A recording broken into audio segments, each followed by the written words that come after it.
Well, hello there, everybody. It's Isaac C. Singleton Jr. there. Or here, really, not there. We're waiting for our friend Ace to come online, and we're going to have a live today and talk about good old topics and have a good day, hopefully.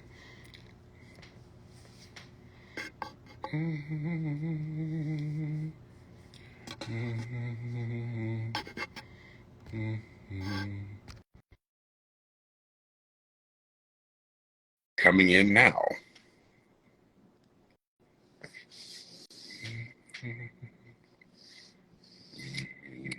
Hey, Isaac. Yes, happy to see you show up once again. Hello. Hello, everyone. Happy Wednesday. Happy Wednesday. Uh, yeah, Isaac, I think this is the right time. You think so? Huh? All righty then. I think from now on, 3 o'clock on Wednesdays.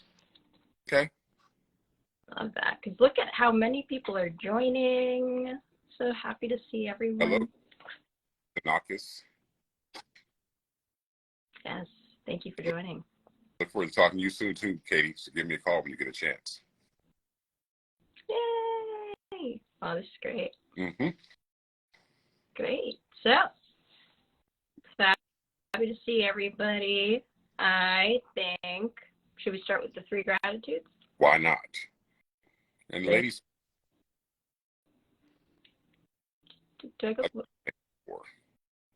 Oh, okay. Did I hear you right? I should go ladies first? Yeah. Oh, thank you. Okay. So I'm so happy and grateful now that my voice is back. Last week I had no voice, like whatsoever. It was totally out the window. I'm also very happy and grateful to do these lives with you every week because they are helpful and they help me remember how to speak in public, and it also gets me out of my comfort zone. So thank you very much for that, Isaac. I am also so happy and grateful now that I'm starting to notice all the shifts and changes that I've made in my life, essentially. Like, I remember when like my peace level, my sanity level was not as calm as it is right now.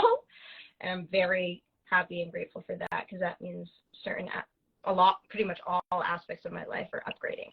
Happy to hear and feel all of that. So. Yes. Someone's asking me if I do voiceover work, and I do. I do voiceover work, Albert. Thank you for asking. Wow. That was a gracious way of responding to that. Yes, he does many voiceover works. Mm-hmm. Yes, that's one of the ways I make my living, Albert. Remember, I'm glad that you. I mean, maybe I'm not tuning on home, but maybe you hear it in my voice. But yeah, that's what I do for some of my living. Yes. Yes. I've always said, if you've ever played like a video game and you've played for more than like 1 hour of specific video games, you've probably heard Isaac's voice. Yeah, well, there's a whole lot of video games out there that my voice is in. So yeah, so I'm very thankful. Thanks. Yeah, it's amazing. I'm thankful for that to be able to work in the industry I work in because I love it so much. And to be able to get the voiceover work, it's a lot of fun. I love it whenever I'm in there doing a session or with a producer and the directors, and I'm doing the voices for them when they do the cut, and then you see them behind the glass, all happy and slapping hands and slapping fives, getting exactly what they're looking for, and I'm bringing the character to life. So I love that. Great feeling. That's one thing I'm thankful for the health of my family, my parents. I'm very thankful for the possibilities of things coming up this year. I'm very thankful for those because I think they're going to be spectacular when they come to fruition. So I'm thanking in advance for them. I love that. Yay! That's great. Mm-hmm. Speaking of this year, go ahead. No, I'm just saying, were you awakened at 2 o'clock in the morning, or were you already awake last night when the earthquake hit? No, I was knocked out. I don't know what happened. I'm usually a pretty light sleeper, but I think I went to bed around 1, actually. So I was just out yesterday. I was wide awake. I was sitting in my bed looking at properties on YouTube because I like to look at a lot of the spectacular properties we have all across Beverly Hills and Malibu. And I just like to look at the videos of those houses online. And all of a sudden, the apartment started shaking. My windows right behind my head were shaking. And you know how it starts slow and starts to get more intense. And I'm just saying, please don't get more intense. Please don't get more intense than this. So it didn't become a bad earthquake. Nothing really bad happened. Only thing that happened is a cabinet in my other bathroom was open. Other than that, it was fine. But I have not been here for one of the really big, disastrous ones, and I really don't want that to happen. So yeah, I'm just thankful I made it through that too. Yeah, very nice. Mm-hmm. I heard about the big ones, like the one in 1996. I think it was 94. Apologies, 94, which makes me even like younger. Mm-hmm.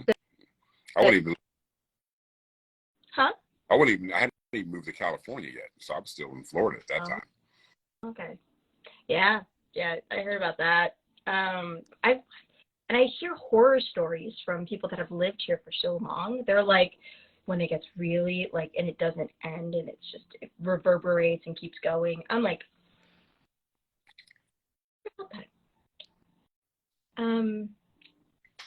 but huh? I'm saying I was just covering my mouth. I was yawning. You know. Oh, I thought you were doing it out of horror. Oh no, I was just covering my mouth. I was yawning, so I didn't want to be like all like horse mouth all over the camera in front of everybody. Just trying to be polite, you know. I mean, I know some people maybe on here want to see your cavities. Who knows? But do you that could be something I'm actually incredibly grateful for. I have very strong teeth. You do, yeah, I do too. I don't have a single cavity. Yeah. Not one. I have all my teeth, even my wisdom teeth, grew in just fine. That's awesome. Yeah. That were given to me at birth. Oh, you were so loved.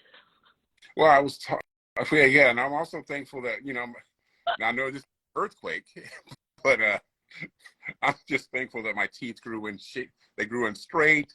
I brushed it on a regular basis, kept them in good shape, and I'm very thankful that they're still there. And I am, yeah, another thing I'm very thankful for, that I have nice, strong teeth, no cavities, and I'm very happy about that. And they're straight too, so. Very nice.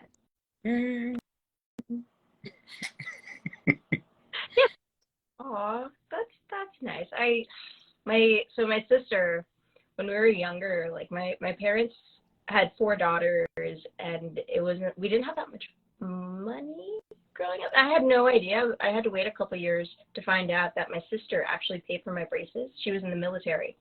Okay. So the reason my teeth are straight because my sister paid for them, and that was like from her military. That's nice.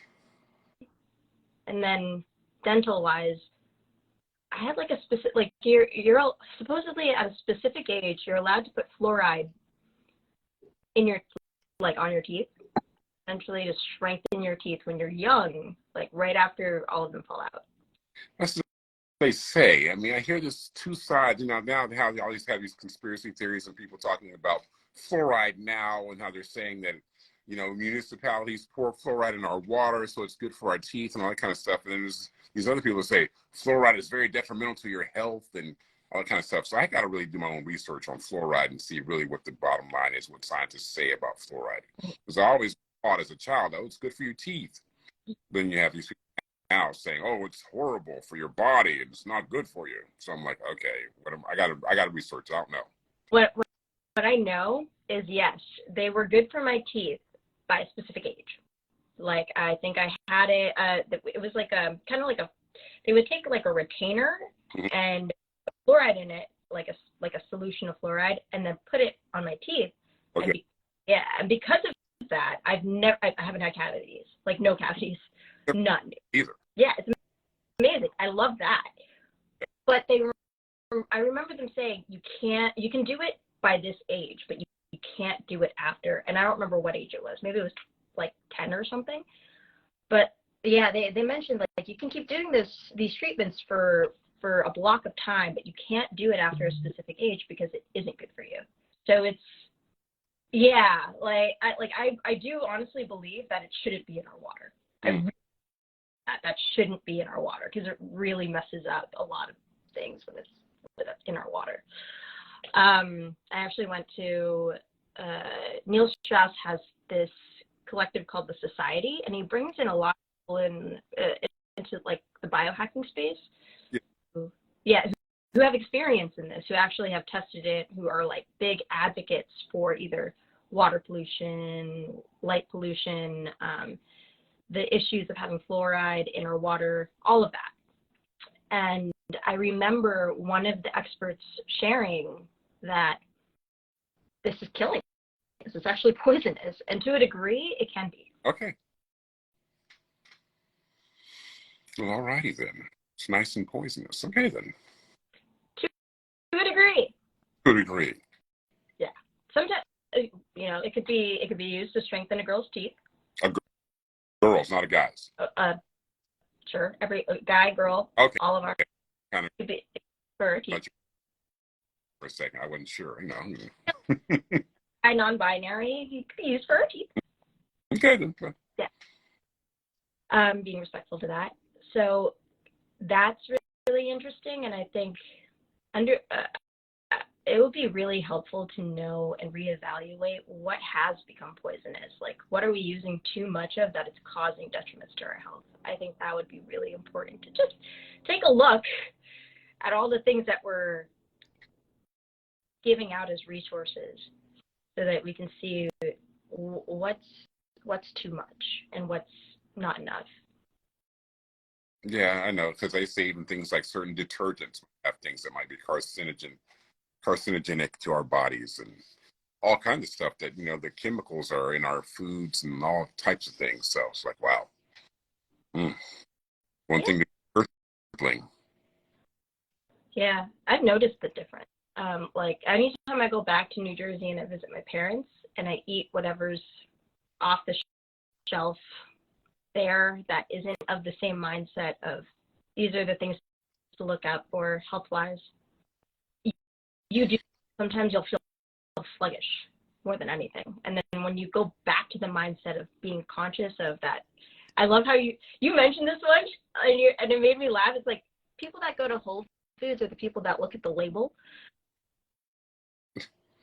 I look at the label. Read the label? Yeah. I look at it and see how many trans fats are in whatever I'm getting ready to pick up or whatever. Yeah, I look at that stuff. Yeah. Maintain a certain kind of body, though, too. Right. So I think it all depends on that. There's definitely a big difference, though. Like I've felt a huge difference from being very conscious and aware of what are the ingredients and everything that I use versus and it causes almost like a delay in my performance. Oh, so you feel sluggish? You really do. You can feel a sluggishness. You can tell it. Sluggishness, yes. Very sluggishness. A sluggish. Or is it a Garden State? Yes, the movie. Huh? What? Yeah, I like the movie. Yeah. Well, yeah. So isn't it supposed to be like fresh fruits and all kind of great stuff coming out of that garden? Funny enough, they have great tomatoes. Great tomatoes. Okay, then. Yeah. I love New Jersey tomatoes. Like those big ones that are bigger than an apple? Yeah. Those are great. The tomato, my mother had this beautiful garden in her backyard. I love it because I would just wake up. I wouldn't have to worry about getting tomatoes at the supermarket because we grew like a nice big shrub of them. Okay. Yeah. With a shrub, you're talking about those little small cherry tomatoes, not those big. We had those. Big off of a stalk. We had those too. So we had the cherry tomatoes and we had like the big plump ones. I like those. So, there's a lot going on in regards to not just like the earthquake, but the shootings. That has been huge. Yeah, that is sad. Two in 2 days, one here and then one up here near San Francisco.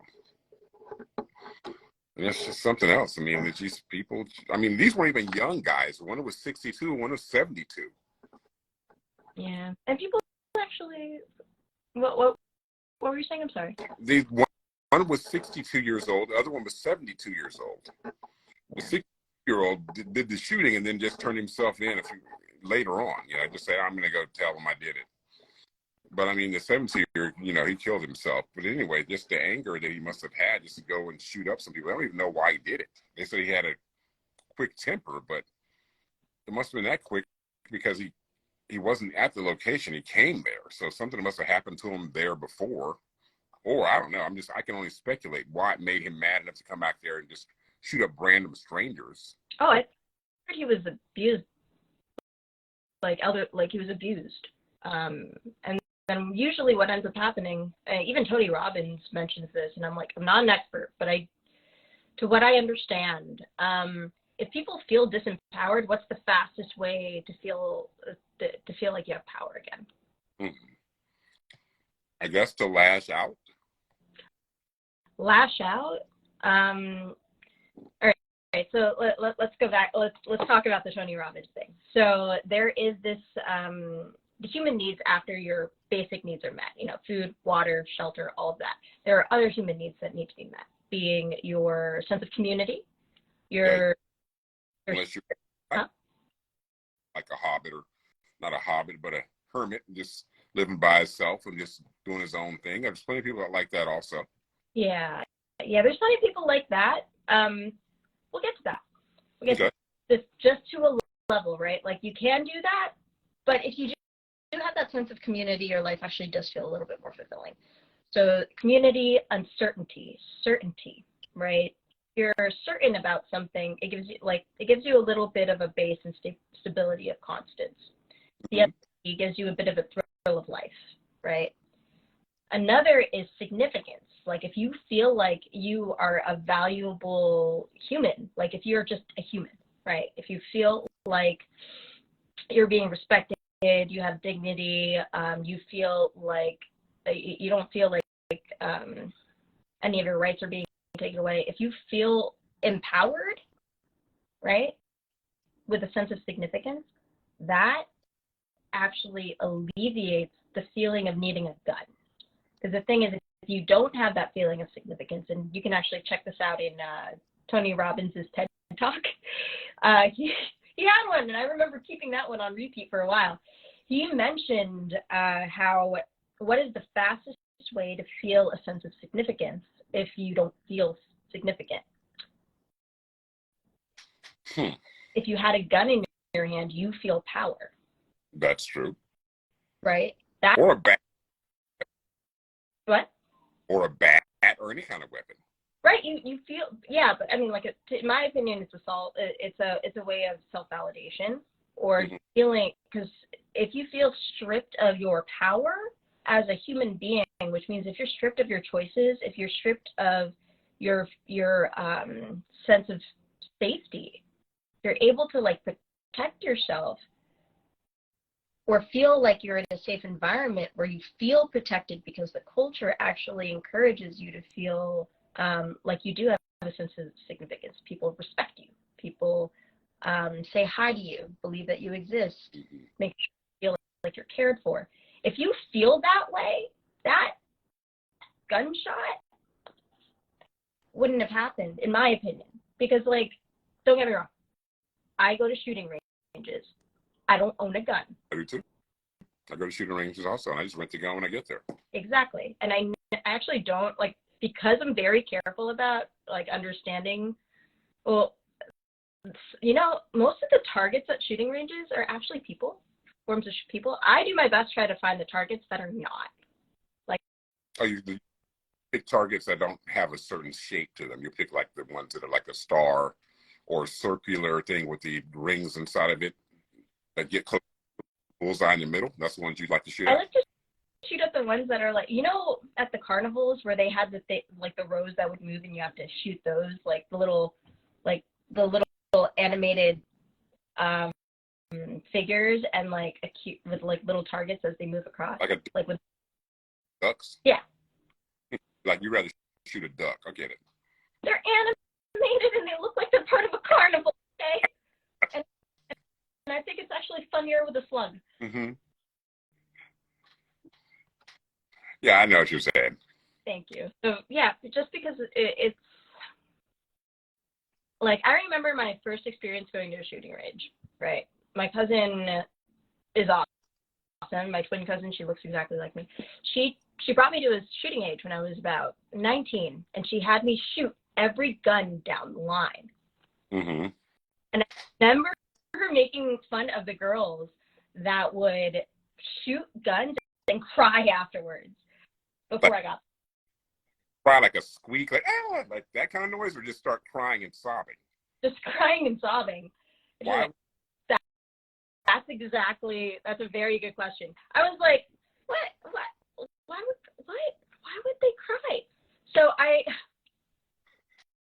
yeah, right. So I went to go shoot the first gun, and I went, yay, guns. no, I actually remembered my cousin making fun of the girls that would cry, and I stopped myself from crying. Oh, because you were about to cry too. Why? Some kind of overwhelming feeling inside that made you want to cry when you shot a gun? Because it's like one of those instances that are so powerful. Like, you actually shoot that thing, you shoot it, and it was a pistol. It wasn't even like a shotgun yet. Like, I went straight, and I remember shooting the pistol and then thinking, oh my God, because it's so quick. And to think, like, people utilize these weapons for war and whatnot, and you can actually kill somebody in 2 seconds from this one shot. And feeling that, just understanding that, I cried. Because I was like, oh my God, you can have someone's life in your hands. And that was really intense. Eventually I just started having fun with it though. Like, I remember when I got the first shotgun. Yeah. And What happened when you got the first shotgun? I loved it. Okay. My favorite. Look, your internet's freezing up a little bit over there. Oh, no. All of a sudden you'll be like this. And we can hear you, but you're not moving. And then all of a sudden you'll move and you'll jerk back again. But okay. Oh, I think it's because I was so excited that my energy is just breaking up the internet. It's causing the internet to break up. I get it. You're very... Mm-hmm. Yeah. So what did we miss there? Did you miss anything from that conversation? I heard everything you said. Okay, great. Yeah, it was like, the shots were really interesting because it took more focus. Yeah. And I felt like I had to really, like, respect the machinery in order to really use it. Something I do enjoy shooting guns. I haven't been in a while, but I've shot all kinds of things, from handguns to shotguns, and I've even shot machine guns. And I remember, like, the biggest machine gun I've ever shot was on an M60, which is like this kind of machine guns you'd mount on the side of a helicopter when you're going to shoot down into the jungle.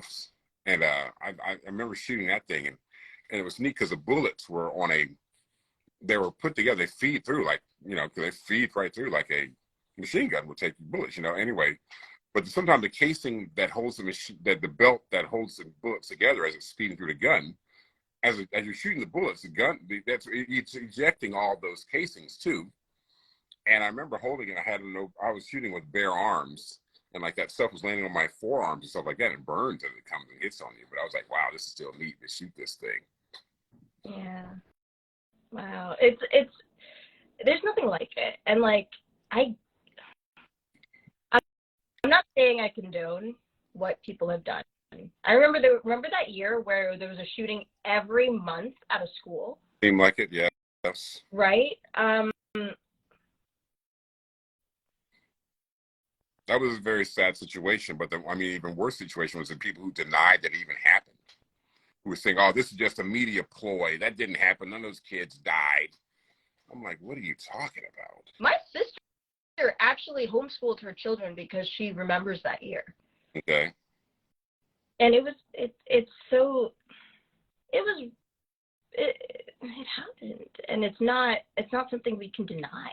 The fact that there is, like, why are there so many people feeling this disempowered? Maybe we should look into that. You know, this could send us off into another totally different tangent, but I tell you one thing: there's a lot of people who are feeling like less than these days because they're looking at on social media, and they have this whole thing of fearing of missing out, of FOMO. Oh yeah, yeah. Doing all these great activities and living these lives that they wish they were living, and it makes them jealous and it makes them angry. And it makes them want to lash out because they want to feel like, well, why can't I live that kind of life? Or they don't realize these people aren't really living those lives like that every single day. Yeah, sure, there's people out there that get to travel around the world and they're social influencers and they're making money doing it. And congrats to them. But that's not everybody's everyday life. So don't be jealous about what you see. And if you want to achieve that kind of lifestyle, then educate yourself in some way where you can quit the job you have and go do exactly that, so you can feel like you're not missing out on anything. But going and shooting up a whole room of people because you're not happy with the life you're living, that's not fair to everybody else. Yeah, and like about that, they don't sit about and think about their actions. They just think about, well, this is what I want, and I'm angry, and I'm going to go do this now, which is very sad. I agree with you on that, because so jealousy is a really interesting thing that people bring up a lot, and it does, like, for whatever reason, it has caused a lot of issues in regards to communities and social media and influencers and whatnot. And I agree with you in saying, yeah, they have all of these amazing, like, moments that they capture on video. Yeah. That's not their life. I mean, that's not their whole life. That's just a sliver, a moment that they lived that week or even that day. Exactly. That's not their whole entire existence.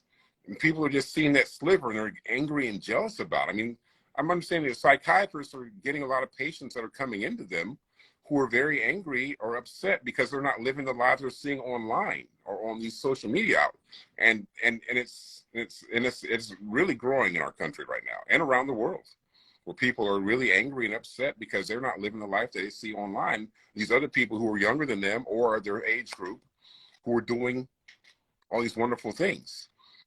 I say to them, hey, we all have the ability, because we all have the same mind. We all have the mental capacity to learn things. And if you really put your mind to it, you can actually start to learn things and maybe get out of the jobs that you don't like and start doing some things that you like, so you can go and live these kind of lives. But shooting up a bunch of innocent people because you're not happy with the life you're living, or you're jealous about another life that you're living, or because you're angry about a slight that might have happened on the street to you when someone cut you off in your car, then what are you saying about our society, and what's going to happen to our society if people just start to fall into that kind of thing, Mm-hmm. Yeah, 100%. And the thing is, like, I've noticed these moments that you see on Instagram or on TikTok or whatever, these amazing lives, it's not like you can't get to them. The screen that's on your phone, that's not a barrier. You can actually ask, like, the influencer, how did you do that? And most of the time, influencers actually want to share that knowledge with you. They want to tell you how they did it so that you can do it too, right? Nothing feels more fulfilling than being able to pass down that knowledge. I know. Yeah. Additionally, well, one thing that I did when I was really young, in regards to jealousy, I pretty much intellectualized it, and I've learned later in regards to how to handle it, but essentially, when I used to feel jealousy towards anybody for having something I didn't have, or doing things that I felt like I could never do, I remember sitting and going through certain things in my head, because I used to think a lot. One of them being, okay, jealousy is interesting. It gives you a boost of energy, and it shows you exactly what you want. Now that energy that you have, you can use that to see it and get it for yourself if that's something that you want to have in your life. Like, do you want to be smarter? Do you want to have a jet? Do you want to have more money? All of that. Yes, you're right. Right? And then instead of, if like your jealousy becomes envy, essentially in that sense, you want to tear down the other person that has what you want. That doesn't do anything. It doesn't make anything better. All it does is mess you up, to be honest. Think about it. It would mess up your entire life. Exactly. If what happened over this past weekend. Because, I mean, like I said, the guy was 72. Okay, maybe he's lived more than half his life. I'm pretty sure he has, the way medicine is right now. And even the 60-year-old guy, he's probably lived more than half the life he's going to live. But you still don't go just shoot up a bunch of people because you're angry. You don't do it. And like you said, you channel that kind of frustration into something positive. You can make things positively happen for you when you have something negative going on in your world. You can channel that energy towards something good. Exactly. Having those thoughts are one thing. It's another to like realize, wait, I can do something else. I think a lot of people also don't know that they can do something else, like that hope or that positivity, or that the community is out there to support them. There is a safe space to hear the realities of what's happening so you can make the changes towards it, right? For example, I know a lot of people before I went into entertainment, they believed like there was no way to work in the corporate environments of like NBC or whatnot without some type of connection. Oh, meaning like you had to know somebody in order to get in there. Yeah, you had to know somebody, you had to be somebody's kid, whatever. Okay. For whatever reason, I didn't believe that. Was a little bit of rebellious in that event, and then eventually, like I remember working at NBC. I remember working at talent agencies. I remember working in TV development, like areas that weren't that like I didn't have family in, and I didn't have those connections, but I made them, and that was important to understand. You can do whatever you want to do, and if let's say you don't have the common way of doing it, yeah, that's not available to you, that's fine. It's going to be more fun if you do it the way that you know you can do it, and you can actually utilize your own strength to create that opportunity for yourself. For example, Isaac.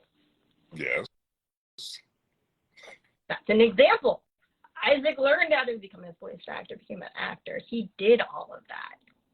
Well, yeah, and I had no connections here in LA and no connections in Hollywood at all. I didn't have a director or producer that was behind me saying, "Hey, come on out to LA. I'm bringing a movie immediately. You're gonna be making it big. You're gonna do it." No, I knew that I was supposed to be hired. I knew I was supposed to be an actor. I knew I was supposed to do all that, but I also knew that I had the wherewithal to just come out and figure out things I needed to do to get ahead. You know, I just knew that I was going to do that because I wasn't going to just sit back and just be like, oh, well, I don't know anybody in that business and I don't know how to make it happen. So I'll just stay here and not try to go for my goals and my dreams just because I don't know how to do it. Shoot, I mean, I remember I moved here. I knew one person, I knew two people that lived here already. And I knew this woman that I'd done a movie with in Florida. And she said, I'd met her the year before. She said, hey, you need to move to LA. You're pretty good. I said, well, I'm planning to move out there next year. She said, well, I know you're going to have an agent when you get out there. So I'll submit you on the breakdown. You give me $50 a month to do that. And then whatever you get, you give me 10%. And then I won't have to pay you the next month. And so I'm like, okay, great. And then 8 weeks later, I was in my first job on the X-Files. I was very thankful for that. And then things just started going from there. I didn't even have an agent yet. That's awesome. And look, and that's a big fear. A lot of people believe you need an agent as soon as you get out here. That's not true. Skylar V. Smith, I love this, his comment, it mainly takes hard work and not quitting to make it in entertainment. More so not quitting than hard work. I agree. How you doing, man? That's great. Yeah. Another thing that's also important, courage. You need courage before anything else. Like a big reason that actually, and this is the deeper sense of it all, is like in order to avert those feelings, in my opinion. If you don't want to feel jealous, that means you need more courage to act. Well, you don't need it, you have it. Basically, you have to be more courageous to do the thing that you want to do, to live the life that you want. The moment you have that focus, you don't have time to be jealous. You don't have energy to be jealous. You need to put all your eggs in that courageous basket for you to explode off and do what you need to do for the rest of your life. Well, I also, this is going to be weird, this analogy, but I also think about the Wizard of Oz when it comes to this. Oh gosh, I randomly played Dorothy for a skit. Please continue. Thank you. Because, you know, all those different characters, like, for instance, like the lion, he was a cowardly lion, but if you want to come out here and do what you got to do, you've got to go through these quests and you got to get over your fears and make things happen. You got to be like that scarecrow. You got to have the brain to do it. You can have these ideas and keep coming up with more and more ideas of how you're going to reach your goals, because you can't just sit there in a cornfield pointing one day or another and let crows sit all over you. You can't be like a Tin Man. Just get frozen in fear and frozen in one place. You know, you got to get that oil, keep yourself oiled up. That's why I'm always working out. Got to keep myself in shape, because once again, I can't just be stuck someplace. You know, all these different characters kind of, in essence, encompass a person's life. All those characters are within us, and we got to overcome them all and make them all work for us. You know, really, you do. Yeah, I agree with that. That's beautiful. Oh, that's so profound. That's really true. I think that in appreciating that wonderful analogy, it really does come down to, are you putting your all into your dreams, into the things that you want to build for yourself and create for yourself in this life? Because if you are, jealousy will never slow you down. I know.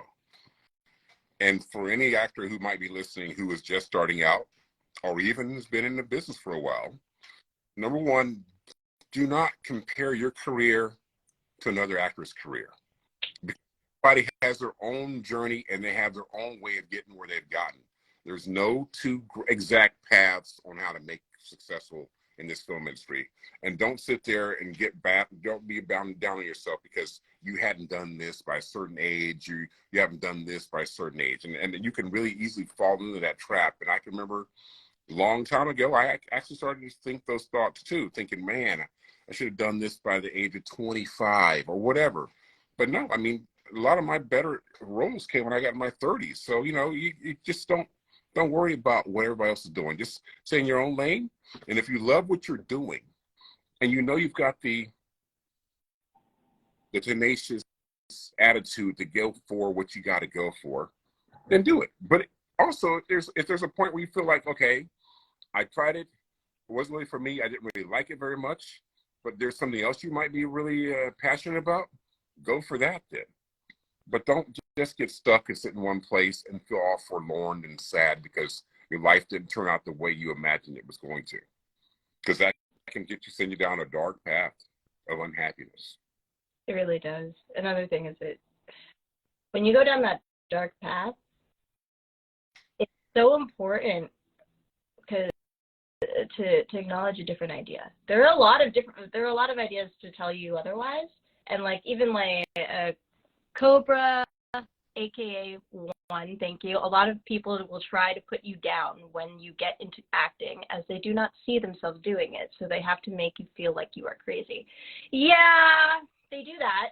Yes. Well, I can attest to that also. Yeah. I've run into several people who wanted to be actors but did not go for it, but they told me why I should not go for it because they didn't do it. Because they were too afraid to go for it. Because, yeah, acting is not a 9-to-5 job where you can go to a job and you know how much you're going to make every single year. You know what your taxes are going to be, and you're waiting for your raises at the end of the year. Hopefully you'll get a bonus. Yeah, some actors, we don't know what we're going to make from year to year. But I know I have the tenacity to go for what I'm doing, and I love what I do. And I start off every year knowing that my bills are paid. So I'm very thankful for that because I live debt-free. That's just me. That's what I did. I knew I was going to set myself up the right way. And I did because I've been smart with my income since I've gotten here. And that's what you got to do. You got to be smart with your income, make sure you're taken care of, make sure you can eat, and then go for what you got to go for. That's the bottom line. Exactly. People laugh laugh. I remember when I was even like when I came back from college and told people that I was going to be an actor. They didn't know me I was going to be a commodities worker for that. I remember one of my friends' dad started laughing, and I remember saying to myself, "Well, I know I do comedy. I'm funny, but I'm being serious right now." But he was laughing at me because I told him I wanted to be an actor, and I'm like, "Okay, well, I don't know why you're laughing. I'm going to do this." But I was saying it inside my head. I didn't even have to dignify his laughing at me to make me feel better or feel like I need to argue with him about what I'm going to do, because his laughter didn't deter me at all. That was his own fear and his own idea of how actors somehow aren't going to make it or they can't do it. I don't know what he was laughing exactly. But okay, well, that's bad for you, dude. You don't, because you know me. I mean, you've seen me around. I've hung out with your son, so obviously, I go for what I go for. But he was laughing. I never forget. I can still see him laughing to this day. It doesn't bother me. It just makes me laugh now because I have been giggling back at him all these years because I've been making a living at this thing. So yeah.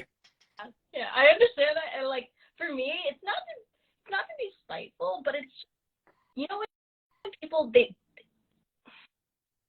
they try to put you into some people do, right? If they can't believe you're doing something, they'll try and put you into some type of box, and even like try to emotionally manipulate you into that box or whatever. I think is actually the most important part to that, because they're not next to you seeing you excel. They're not seeing you succeed. Well, what they don't see, I mean, what they see is they see the finished product. When they go to the movie or they see it come on TV or they hear it over their game player or whatever, they see the final product. They didn't see the work it took for me to get the job, and then once I got the job, to do the job. They didn't see all that. They didn't see me doing all these studies I've done to go and become a better actor.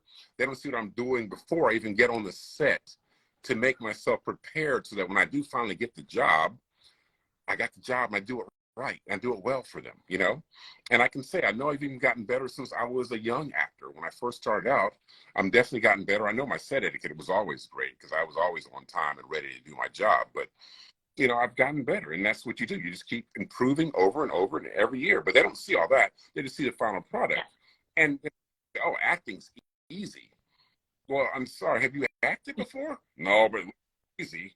Well, the reason why it looks so easy is because these people have studied all these years to make it look real and easy, so that when you're watching it in the movie theater, you're enjoying yourself. You're eating your popcorn. You're not even thinking about the person playing the role. You're just thinking about the characters walking up on screen because we want to make it look like it's real. That's not easy. That's just our job. And no, it's not easy, because I know a lot of people who say, "Oh, acting's easy." Okay, well, give me a monologue real quick. That's what. I mean, it's easy. Obviously, you got a monologue right here, ready to go, don't you? Yeah, I have your back on that one. Like, it's not only that. Like, do you know what it takes? Also, a lot of people. This is where that sense of community is really important for the fulfillment. You need to be surrounded by people that believe in you. So you have to, even though you know the person that kind of said, haha, that'll never happen, you also have to have the strength to distance yourself from that person that you know and surround yourself with people that you know will actually support you, because you're going through it together, and you can encourage each other on this new path that you've set for yourselves, understanding that I can't listen to that person that doesn't believe in me. I need to be around people that actually do. Oh yeah, and creating that group is also. But this doesn't only just go with acting. I mean, this goes with anything you get into. Yeah, agreed. I actually had to I had to do the same thing. I actually had to cleanse an entire group of individuals from my life because I found that our values didn't match, and it was like really finding the people that support you, your dreams, and want you to be successful. For example, like one of my good friends, my editor from one of my books, came in and helped me learn how to monetize. He's been on this slide. He helped me monetize everything that I'm doing, and I'm like, okay, cool. I can live being who I am exactly as an entrepreneur, as an artist, and move forward that way. Same thing with actors. When you find the right friends around, the right group of I would say even a coach. By the way, entertainment coaches, amazing, especially if they've been in entertainment. If you have one of those to help you through all of those tough times where you go down those dark spirals, you know what ends up happening? You can succeed over every hurdle. Yeah. I call it finding my own tribe. Yes. Because there's certain people that you know that are truly in your corner. And there's other people you know that they kind of say they're your friend, but when the chips are down, you can see that they kind of disappear and they come back when the times are good. But things aren't so great, then they're like, I don't want to be around that, and they're gone. You know, so you know who your tribe will be. Yeah. I also believe you should, in those moments, because it also depends on if you're, all right, there's a bunch of things that happen in those moments. One, if you have your true friend by you on your side, like through the hurt, through the pain, through like won't leave you and knows like, hey, you're down today, but that's fine. We're all together. Isaac was one of those friends for me, and that's why we're continuing to do lives almost every week. So it's important to have that. Another is like, you know, those, like as I said, the friends that'll leave you when you're down and out. Yeah. That group that I had to let go of. Yeah, well, I mean, because it takes up room in your phone, you know. And your time and your energy. You don't want to suck you this by your side all the time. You want people that are on your level. 1, 2. Apologies. That was just honest. I couldn't say anything else other than that. But what I was trying to say is that it does not matter what profession it is. I mean, because like last night I was at a restaurant, and some people think of being a waiter or waitress as just a stopover job to what they're trying to get to going to. There's other people who actually are truly professional waiters and have made their living doing this for a long time. I know for sure in New York, there's a culture like that. And I know for sure there's people here in LA like that. And the restaurant I was at last night, very good food. But a lot of the people that were there have been working there for 20 plus years as waiters and whatever. That's their career. That's what they wanted to do. And people think, oh, waitresses, and that's easy. I mean, I don't know if I could be a waiter. I don't know if I could. I mean, they got orders. I can do. Folks that come to you to make sure you're okay. Order right. And these guys at this place I was at, according to my friend, she said she's been coming here for years. She said, oh, these guys have been here a long time. This is their job. This is what they love doing. And they stay here because people enjoy the food here. And also they make great money here because they got great dips. They get some great clientele here. But I was coming around being funny, took care of us, all these different things. And I see why he was a professional waiter. And a lot of the guys, I could see how they interacted with their customers. And I could see why they had been there so long, because the customers loved them. The owners obviously loved them. And they love what they do. And you could see it in their work. They love their job. Yeah. So you can profession, whether you're a waiter or a broker. I mean, I know some real estate folks who love what they do. Yeah. And they're... Gosh, I remember this one professional waiter that I met. I remember seeing his watch being almost as big as my face. Like, it was the most amazing thing I've ever seen in my life, and I could definitely tell he was a professional waiter. Like, he was just, like, decked out, ready, happy, knew timing. That was another thing. He knew exactly when to come in and check on us without being annoying. You know what I mean? Like he knew knew exactly the right beats to be there when we needed him, when we didn't need him, was very aware. I was like, goodness, if there were PAs and like producers like this, production would move so much more smoothly.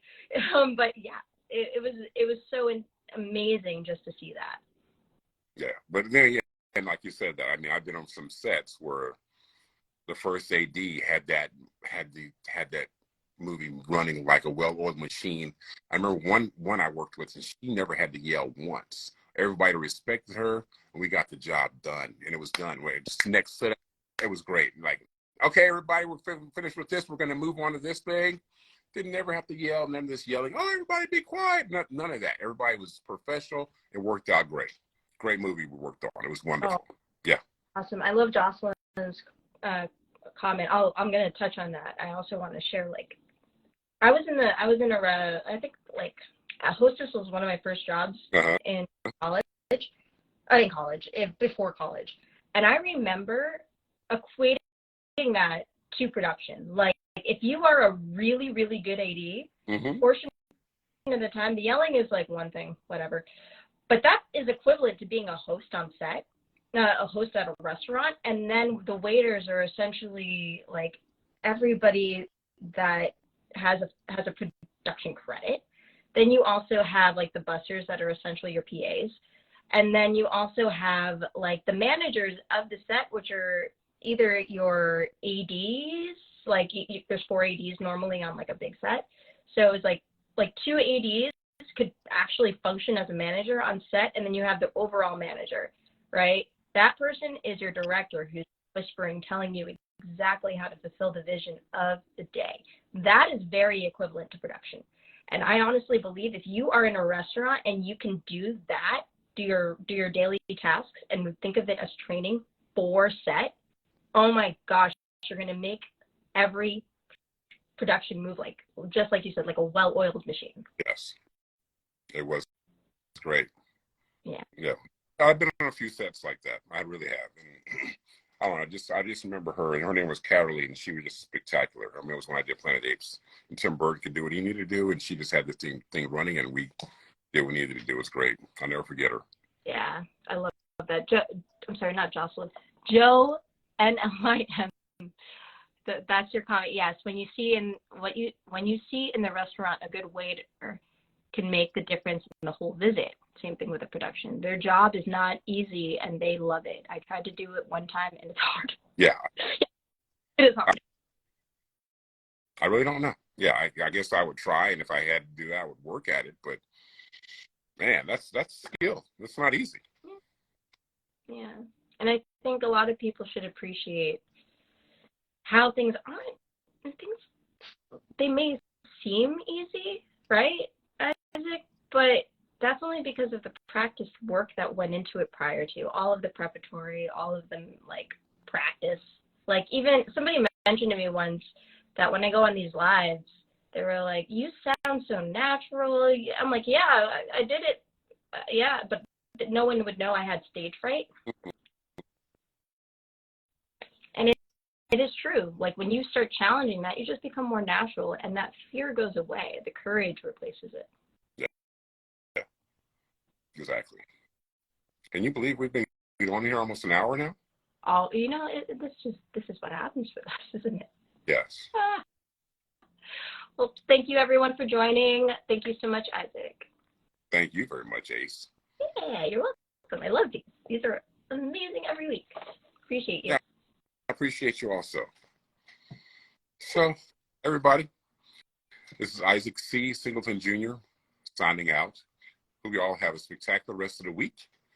Have fun this weekend. We'll see you next week. Bye. Blessings to you all.